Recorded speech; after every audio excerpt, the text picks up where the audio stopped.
There's an old saying in the Army, the longest march always begins with the first step. By the same token, the greatest battle usually begins with one word. One simple code word which becomes the symbol of the whole operation. So it happens that the battle for New Britain begins with the word overpower. The secret Army code word. And it means that at a certain time, at a certain place, American troops will land on the Jap-held island of New Britain. It's a tough island to crack. The Japs gave it plenty of teeth. A powerful naval base at Rabaul, good airstrips, and over 100,000 troops spotted in different places and expecting a visit. And besides Japs, there's always the jungle. Never before in history has a large-scale war been fought on such difficult battlefields. Looks pretty, doesn't it? Pretty as a picture in a pre-war travel advertisement. But how is it to live in? Ask Joe Soldier. A jungle-clad paradise crawling with bugs, snakes, and lizards, spiders. Ask him about sweating out a march through blazing equatorial heat. Ask him about the smell, that wet stench of the jungle. Yes, and don't let him forget to mention those tropical sunsets, bringing the malarial mosquito. An attack is prepared in staging areas where the men are rehearsed for the job. Quietly, secretly, systematically, men and equipment start moving into 3 separate areas along this coast. This is done so there'll be no large concentration of troops in any one spot to tip off the plan. A task force is a miniature army, tailored for a particular job. This one consists of a regiment from Texas, a battalion of artillery and service troops, quartermasters, signal corps, engineers, and medicos. They know what this staging area means, a jumping-off place for something big.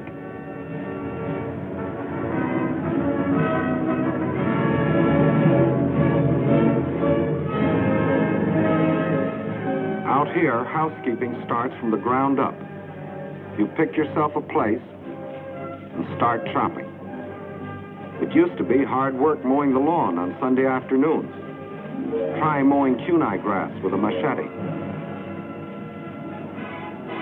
Meantime, a couple of 100 miles to the north, the second task force marches into their staging area to prepare for their part in the operations. These men have seen something of jungle fighting. They're Marines, and they cut their teeth on Guadalcanal.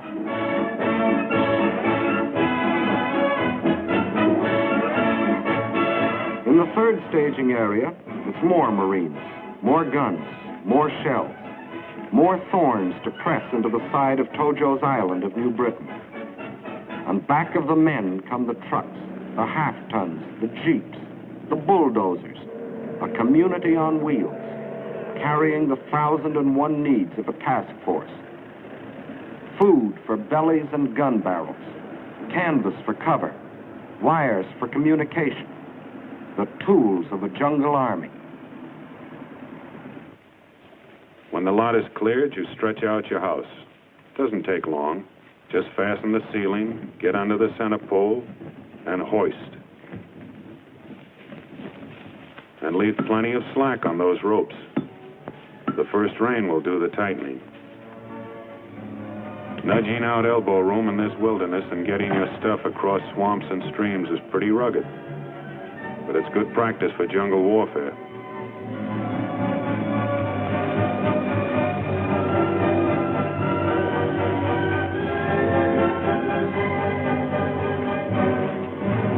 Bridges need plenty of attention.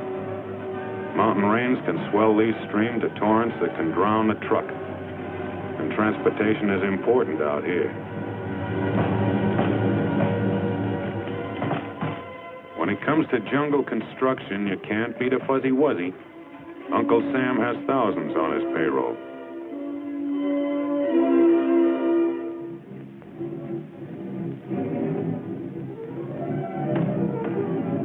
The foreman checks everything.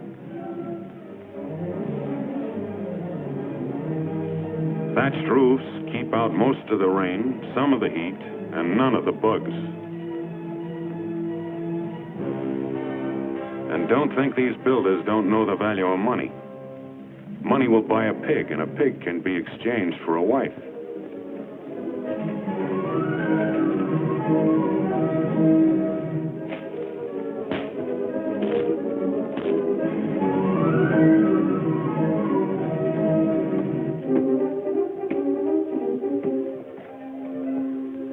Here's where that Boy Scout training comes in handy. And this lad is an awfully tough critic.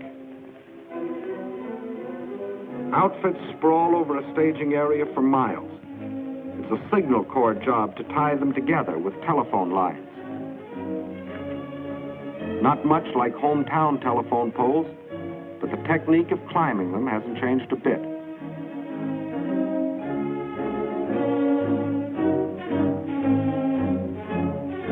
The nerves run back to the brain. This switchboard at headquarters will handle 1,000 calls a day. Orders, reports, requests, instructions to field phones out where the jungle begins.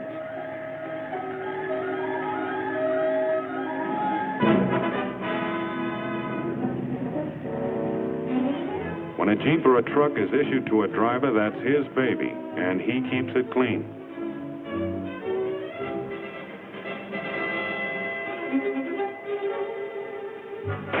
The old swimming hole, jungle style. It's the bath, shower, and laundry combined. First scrub your skin, then scrub the clothes you just took off.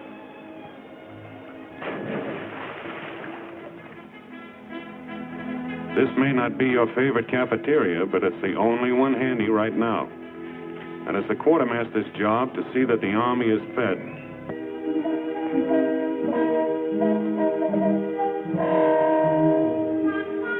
There's a mess of vitamins that'll pad your ribs, but don't get us wrong. We still like home cooking.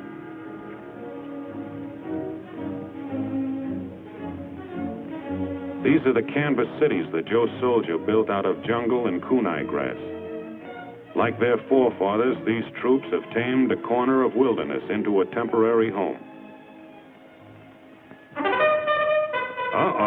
5:45, and the day begins.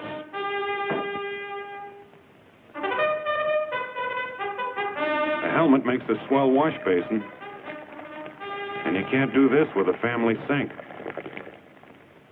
And now to work. It begins with the task force commander giving the details of the job to the men who are going to do it. There will be 2 landings on New Britain.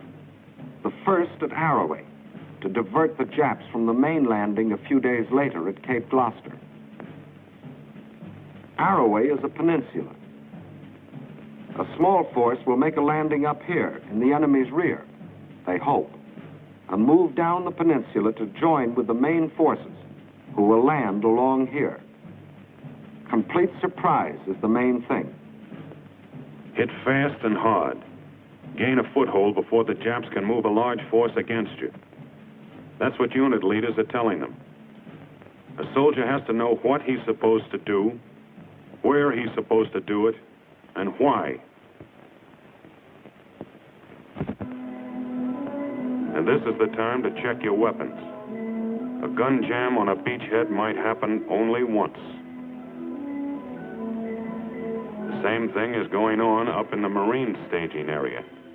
Weapons, equipment, and the men themselves get a personal once-over. Anti-aircraft protection stays on its toes, just in case. 37mm anti-tank teams have to load, aim, and fire almost simultaneously. They can get off about 30 rounds a minute. It's rumored that a Lone Star governor once said, "By gad, if the United States ever goes to war, Texas will go with it." And here she is.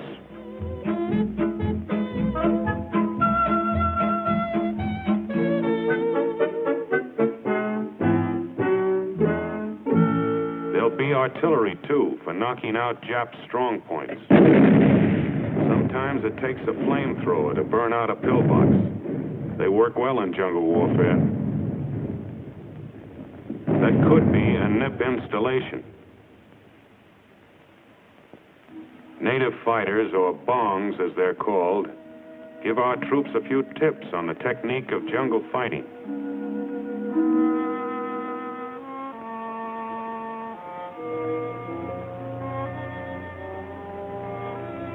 The training is carried out under simulated battle conditions. And soldier, those aren't pebbles hitting the stream. You've got to know how to fire at sounds, too. Because jungle fighters seldom see each other alive. The last stages of training begin aboard the ships that will carry the troops to their mission. This practice ends in a full-dress rehearsal.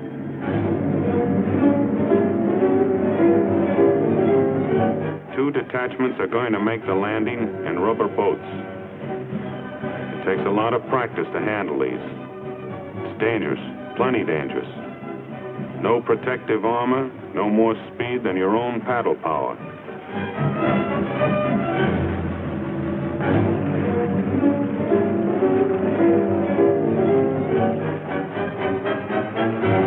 Regular types of landing craft may have trouble getting over the coral reef at Arroway, so buffaloes and alligators have been selected to bring the first wave of assault troops ashore. What's an alligator? It's an amphibious tank. What's a buffalo? It's an amphibious tank, too, but it's got more armor. They look like bad dreams, and they'll deliver the first punch. And now let's hear what the general thinks. The secret of your success is your squad and platoon leaders. They must get hold of their outfits and control them. But control doesn't mean bunching. The buffaloes will land in a wave. From then on, they're tanks. They crash through the underbrush. They knock out trees, followed by riflemen. You run upon a Jap machine gun nest. What do? You circle it, infiltrate, use grenades. And don't make the mistake of stopping to help a man who gets hit. You haven't got time. Let the medical men pick him up. So now, it's up to you. Remember, you can only go forward. You can't go back.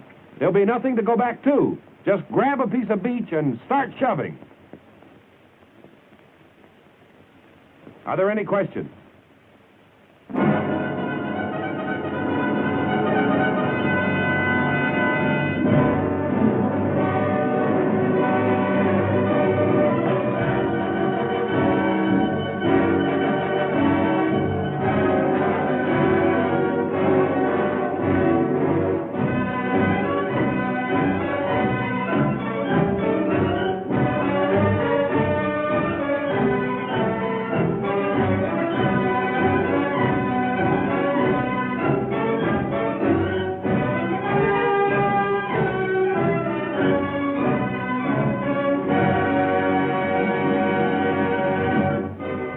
Comes the parade of men and supplies, the loading, the checking, the counting, the packing. It's the war of logistics, adding up to the final question mark. Will the troops who make the landing have what they need, where they need it, and when they need it? Training is over. Rehearsals are over. This is it.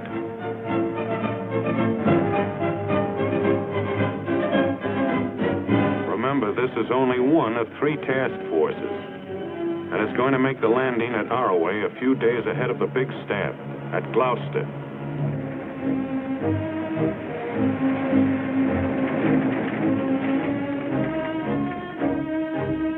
The commander-in-chief, who is responsible for the coordination of the whole plan, comes down for the takeoff. General MacArthur and General Kruger on the right, commanding the 6th Army, have a last-minute chat with the task force commander. And what they said is a military secret. The first assault waves are ready.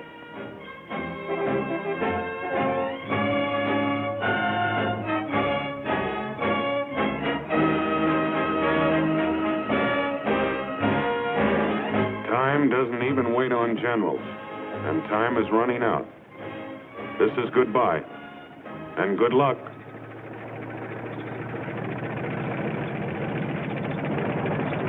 they go.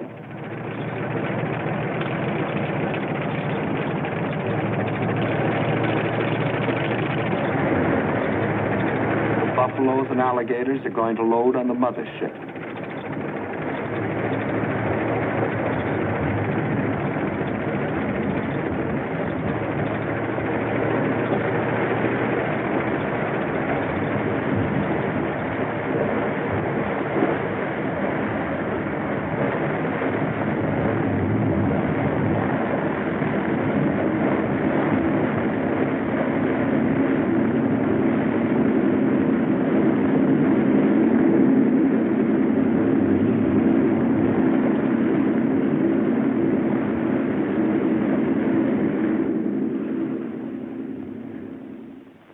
Meantime, the main force loads aboard its transport.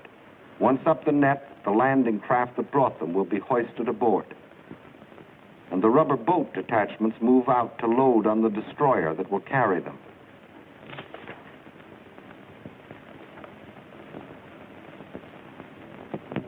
The convoy is on its way to meet its naval escort. This is D-Day -1. The men know that means the day before invasion.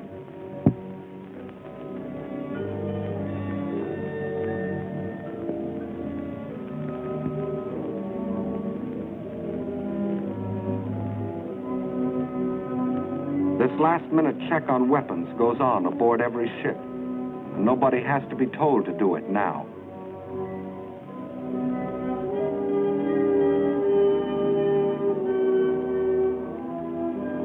Ammunition to fight malaria. It's the daily atabrine pill.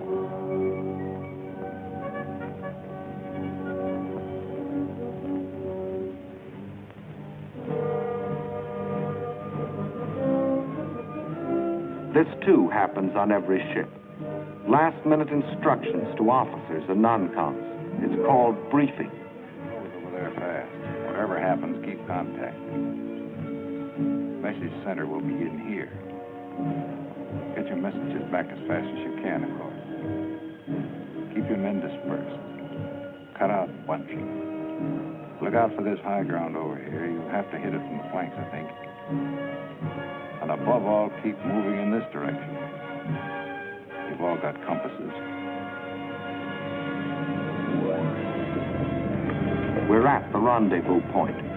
The task force commander leaves to board one of the destroyers of the escort.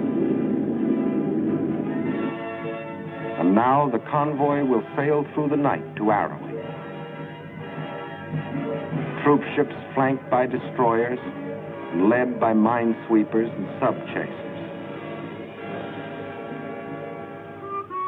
I hate to see that evening sun go down.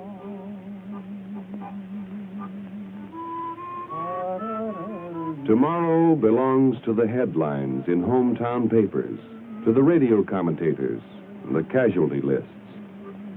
But these few hours belong to each man to spend as he likes.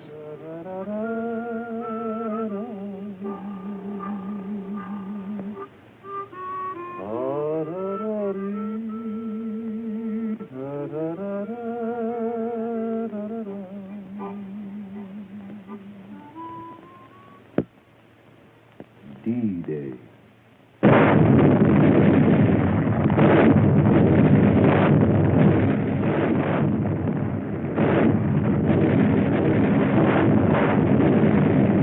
Under the protection of the naval barrage, the first assault waves keep circling, awaiting the order to start in.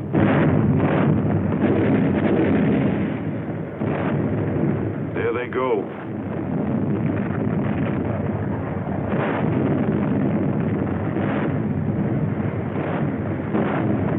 Jap plane.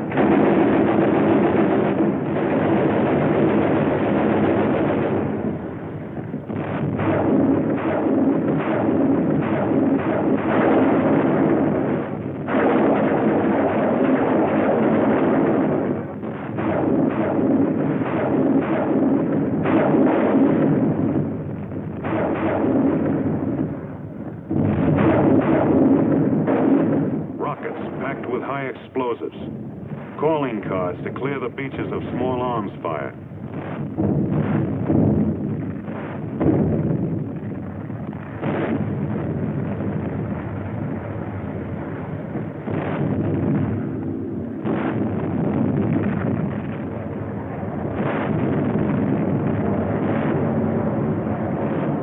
More planes coming. Ours, we hope. Yep. It's a sky full of angels, our own B-25s.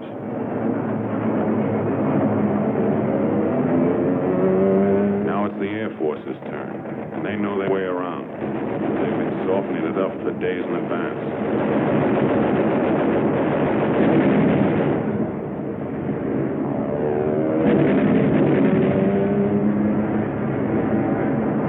Propaganda leaflets to tell the Jap what's happening to him and why.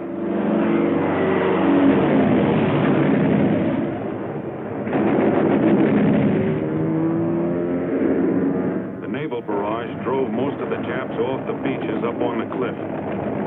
And that's where the planes work them over. Strafing may not wipe out a ground force, but it keeps them ducking.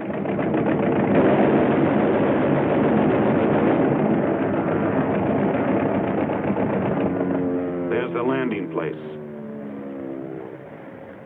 The first casualty, result of a Jap machine gun burst. It's safe to raise your head and look at the shore now. And here's why. This is what naval barrage and air bombing can do to a shoreline.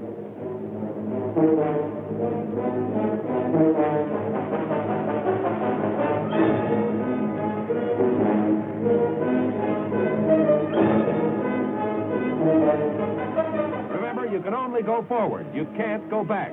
There'll be nothing to go back to. Just grab a piece of beach and start shoving. Still a few snipers around.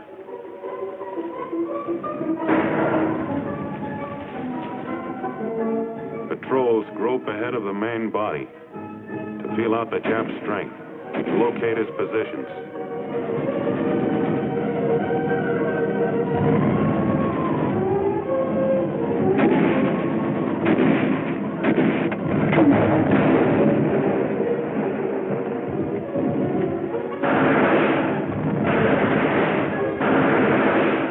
Troops keep advancing.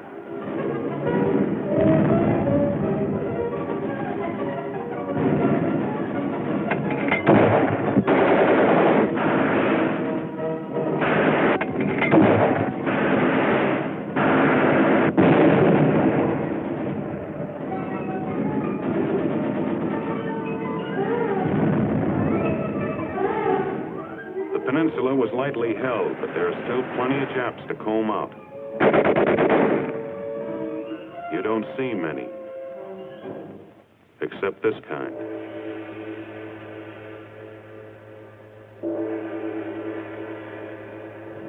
The objective is to push about 3 miles up the peninsula, then dig in and hang on.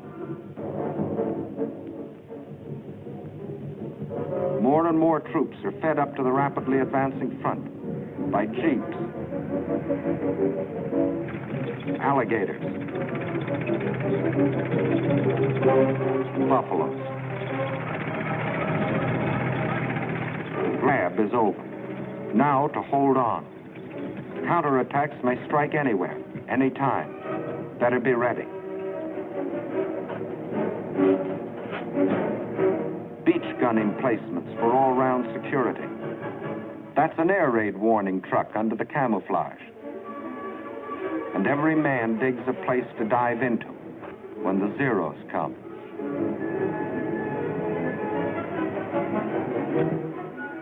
Communication keeps pace with combat. Switchboard and message center open for business.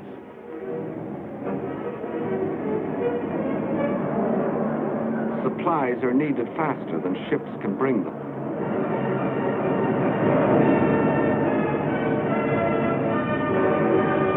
Parachute-borne ammunition coming down. But they don't always select ideal landing places. A job for the pole line crew.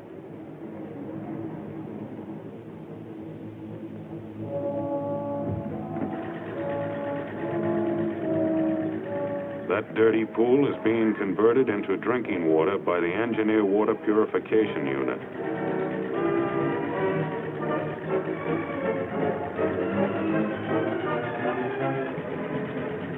Men may one day forget many things of this war, but never the taste of chlorine.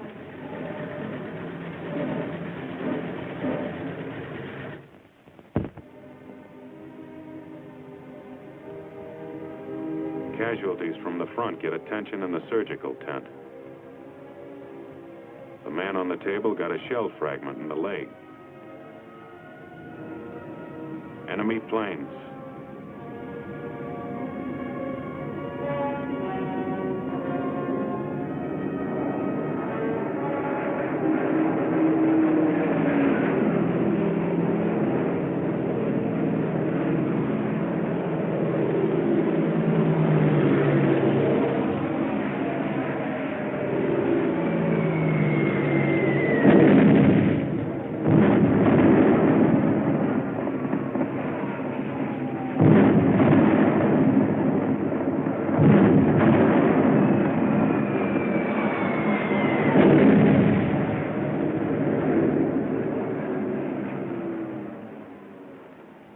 This is what's left of the surgical tent filled with wounded men after a direct hit.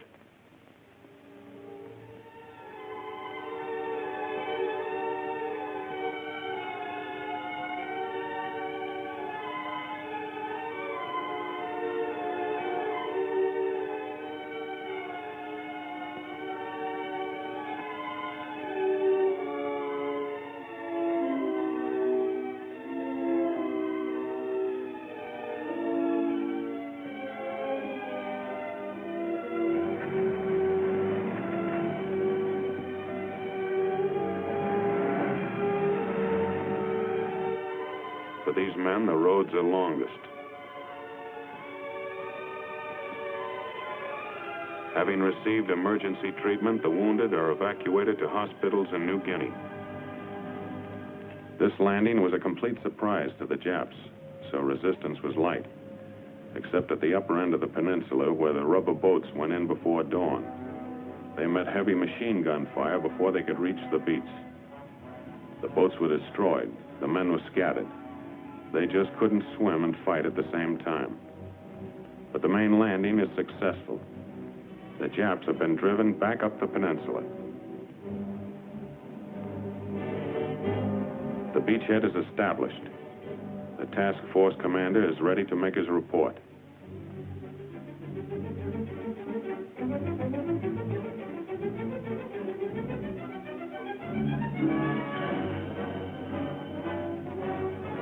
And now for the main event, the landings on Cape Gloucester. Arrowey was the feint with the left.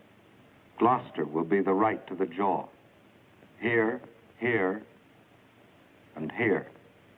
The forces will capture the airstrip and converge, setting up an American stronghold on the supply line to Rabaul. In the Marine staging areas, it is Christmas Day.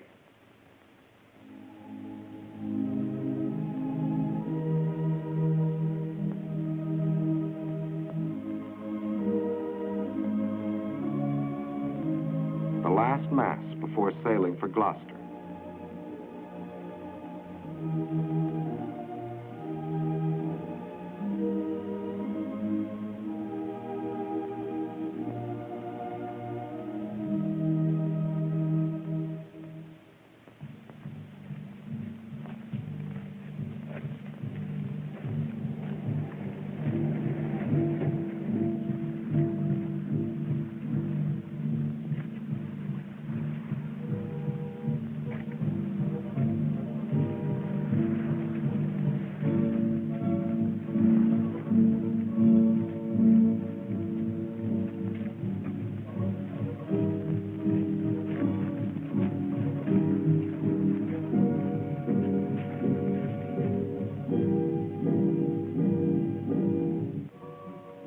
Masses of men to land upon 3 separate beaches in the vicinity of Cape Gloucester.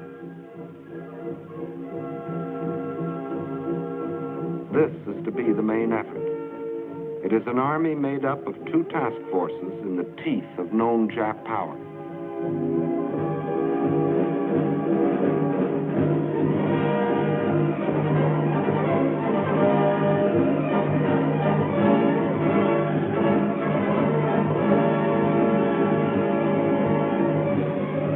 These two landings are the first stage in the neutralization and envelopment of Rabaul.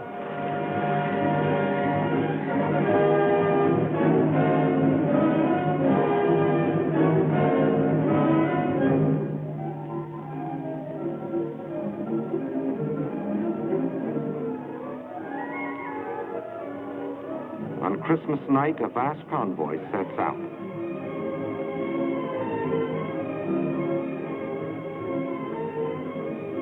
Cape Gloucester, New Britain.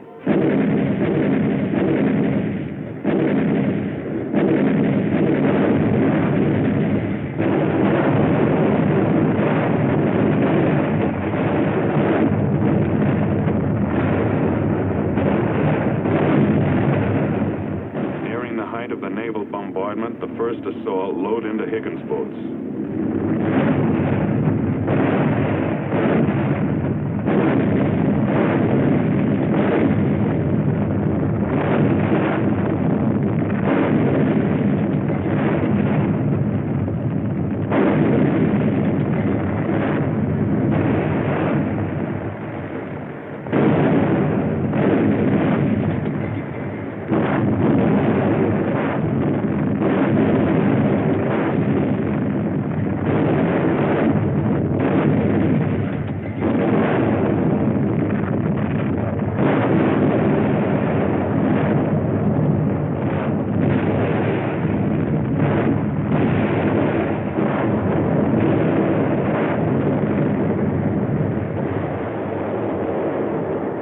The umbrella of air protection arrives on time.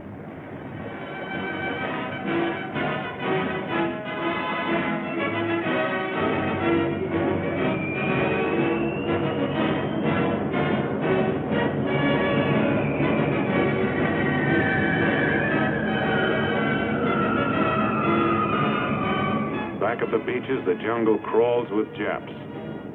They're dug in and well fortified, but not against this.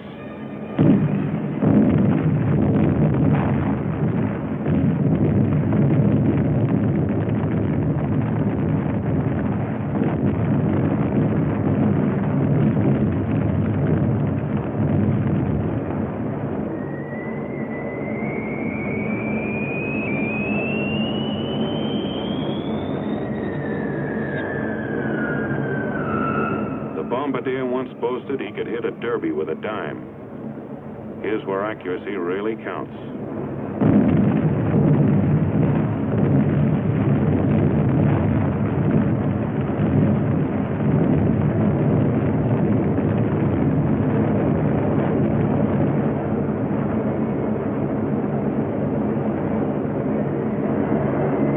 Just back of the beaches, but not too far in.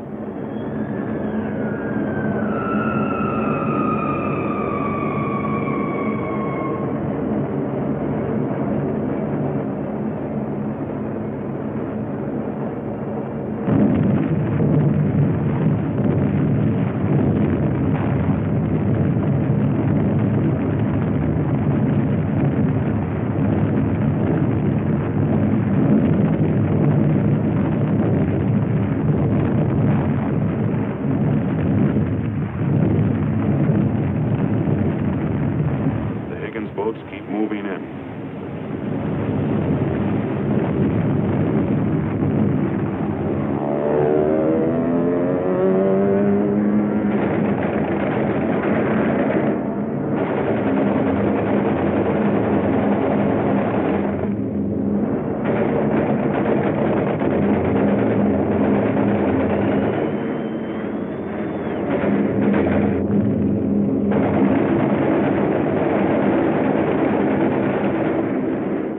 Under this air cover, the invasion fleet creeps forward.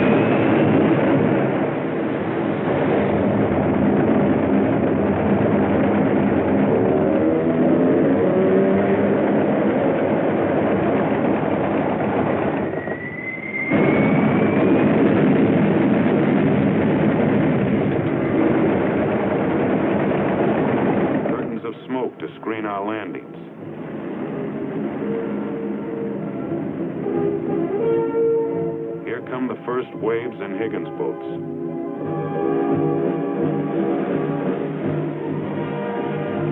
Not ghosts from Pearl Harbor, but American boys. Tom, Dick, and Johnny. The boys who used to play baseball in the vacant lot on Saturday afternoons. The youngsters that drove jalopies and sang the popular songs. You may have wondered sometimes if they'd ever amount to anything. Well, here they are, giving everything they've got. This is jungle. These assault waves are like a hand stretched out in a dark room, feeling their way. If they are stopped here, the main force landing behind them is stopped too.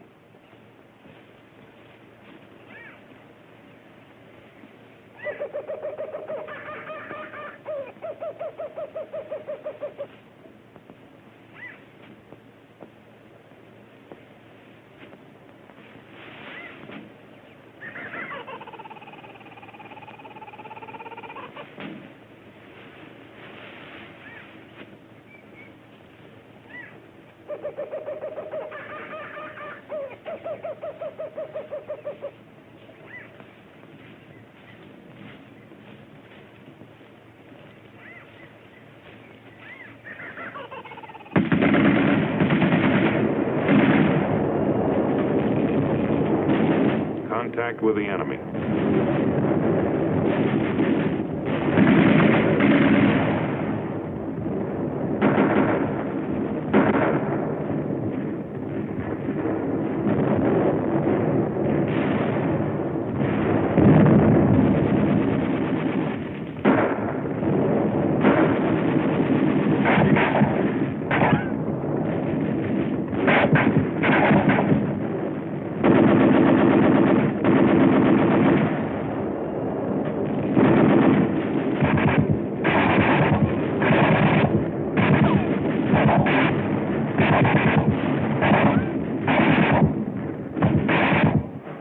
Come the landing craft infantry, called LCIs.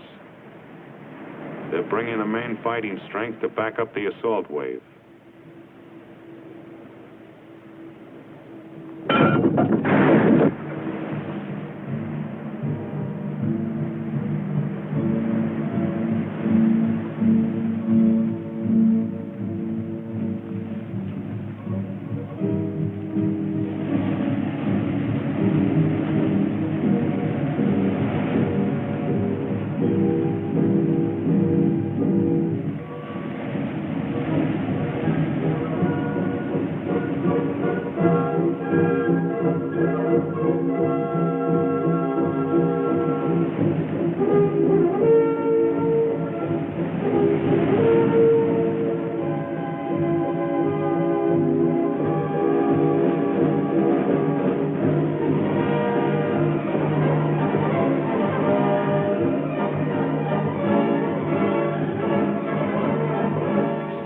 Be carried in the hard way. The trucks come later.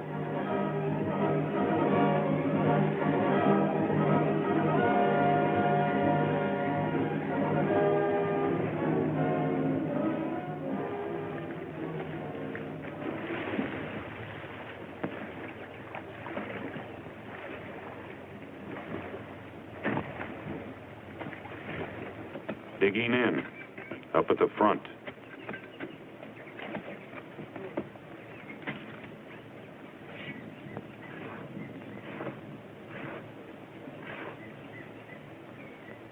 Here's a highly trained specialist. Even a Jap sniper can't camouflage his scent. Fresh troops forward.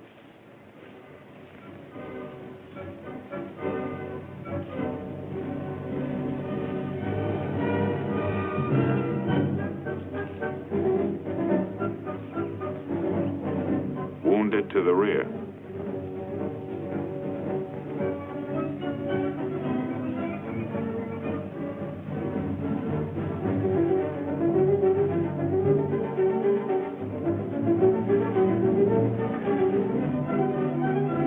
Know what's around the next bush.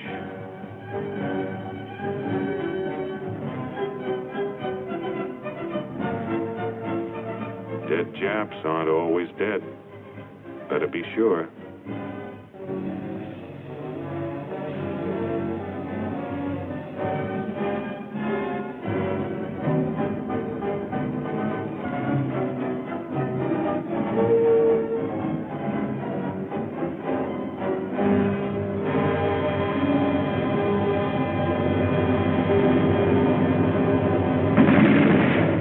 Enemy strong point.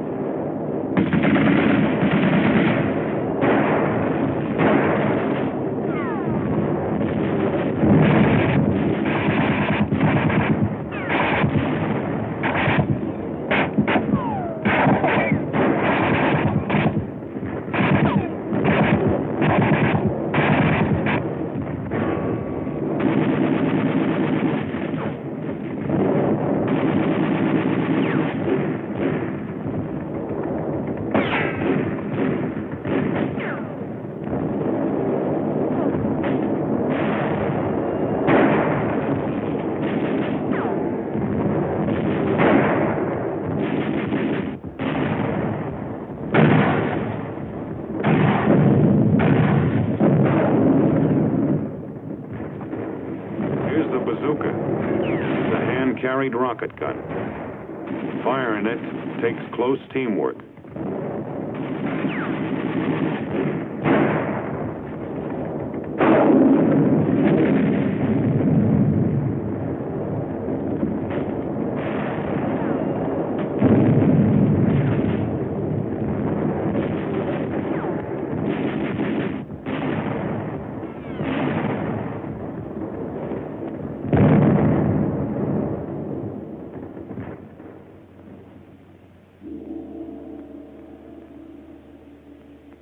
Hand grenades, mortars, bazookas, and flamethrowers did this.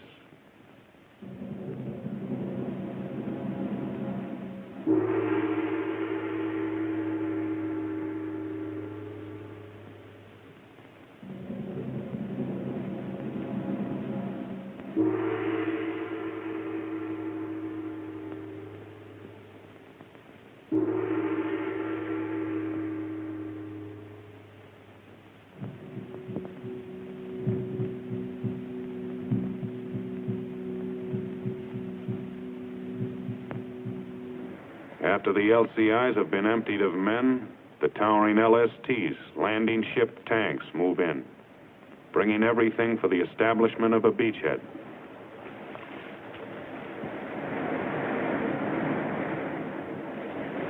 This succession of ships, all in their proper order, thousands of men and tons of supplies have but one purpose: to keep a thin line of riflemen fighting their way forward into the jungle.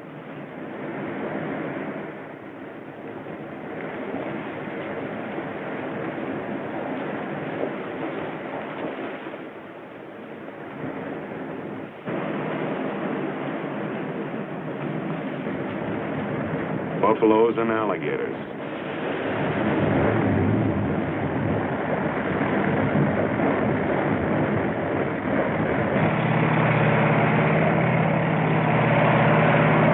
Mechanized sledgehammers, smashing holes in the jungle wall.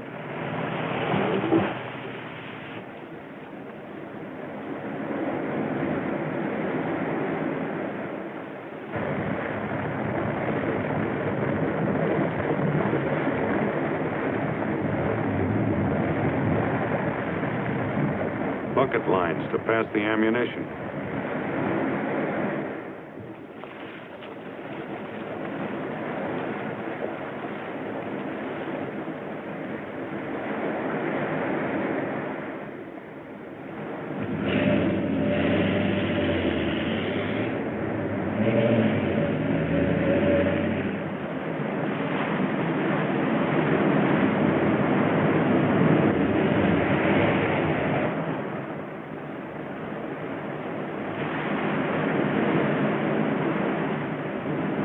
Jeeps do a lot of things, but they can't swim.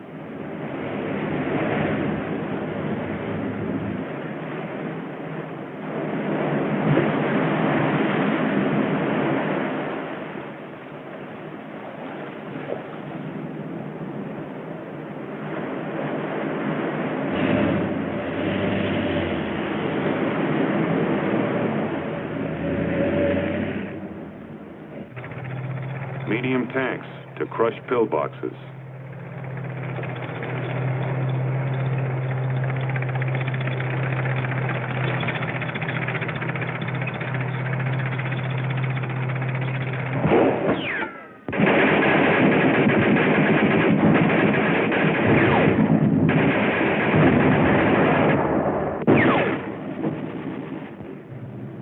An hour or two later, the trucks roll in.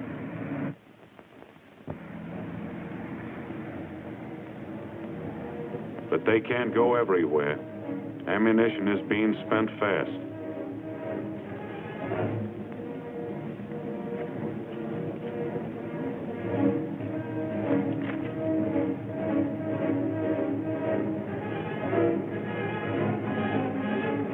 For every finger squeezing a trigger, there are 100 others pulling, hauling, and carrying. It's all part of the same job.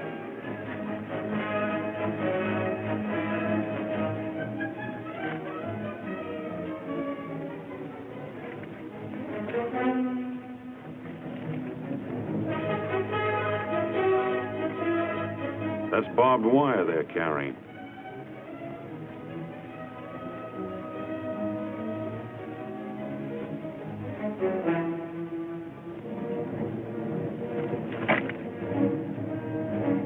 As soon as there's any place to phone to, there's a telephone line to do it.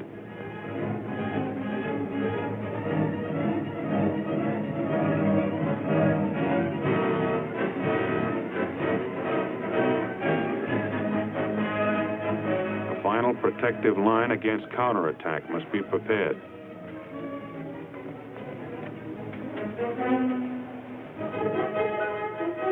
You may be hit from anywhere, anytime. From the flanks, or from the rear, or from the air.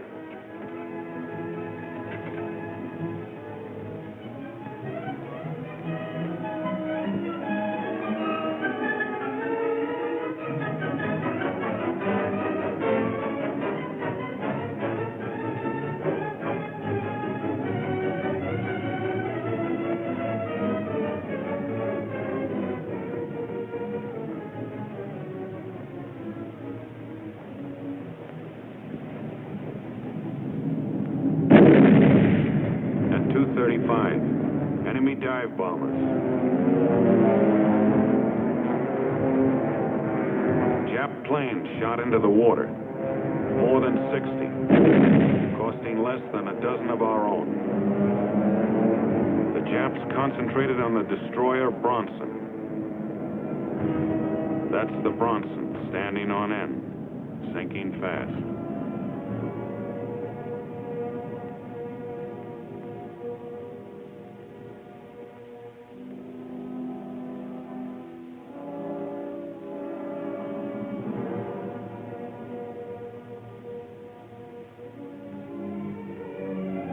But among the floating wreckage are survivors.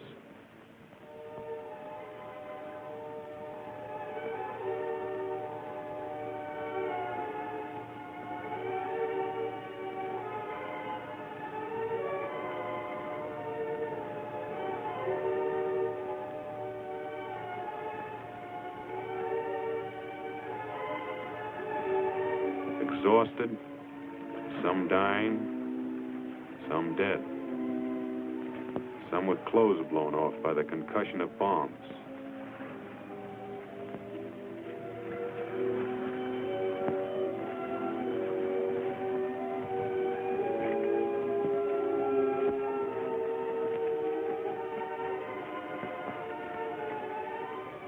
These are a part of 208 survivors who will remember the Bronson when they fight again.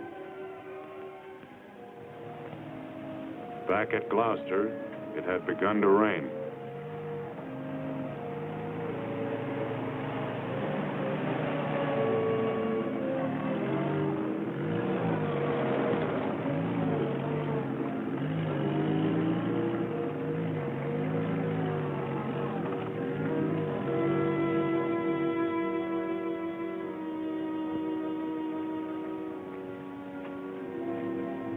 The folks back home are eating Christmas dinner about now. Out here, it's the day after. and just another day.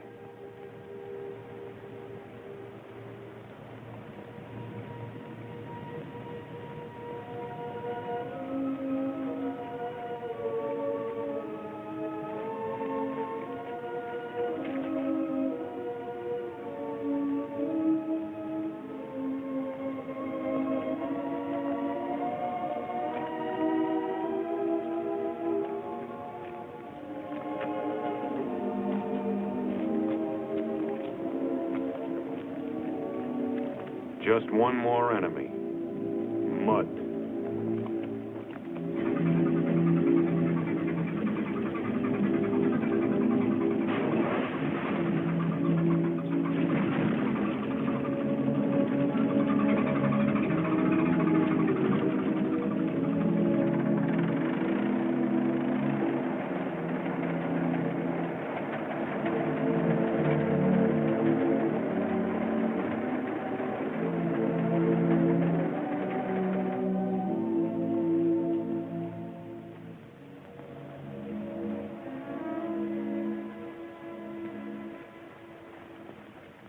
Information gained from prisoners confirms what we know. The advance is nearing its main objective.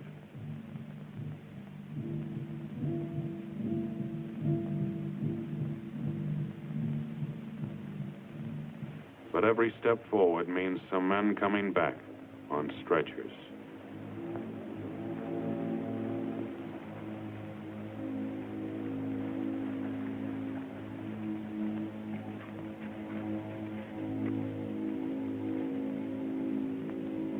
Sometimes it takes too long for the stretchers to arrive.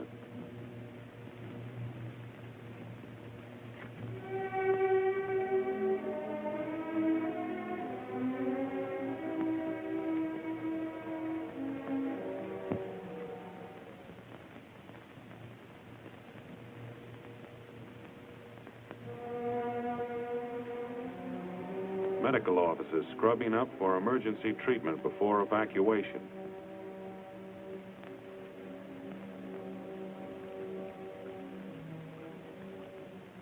The country doctor, the city surgeon, working together 25 hours out of the 24.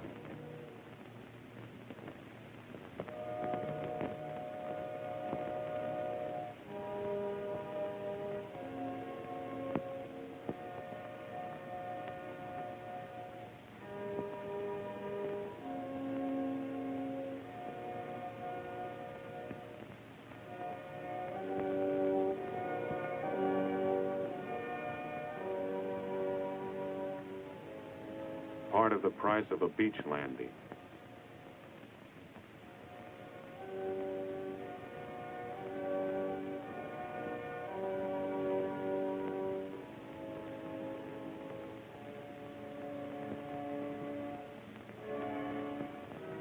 Yes, it's a wounded Jap, receiving decent treatment and a cigarette.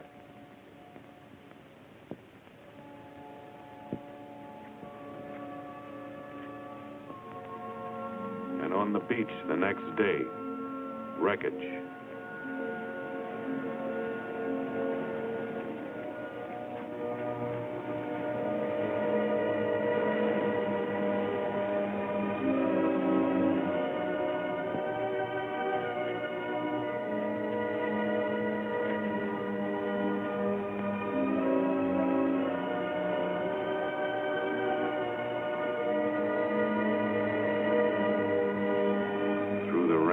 Darkness of enemy waters, they're going back to hospitals in rear area.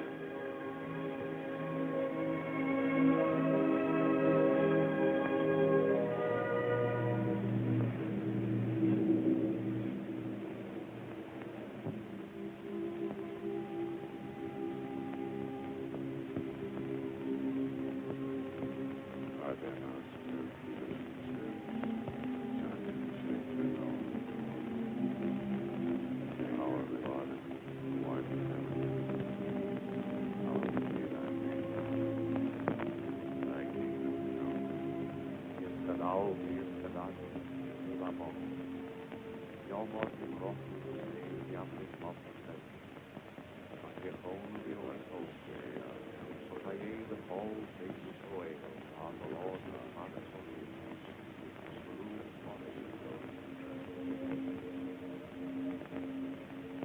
Lead us not into temptation, but deliver us from evil.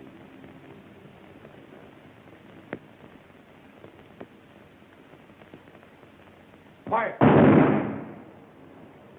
Fire! Fire!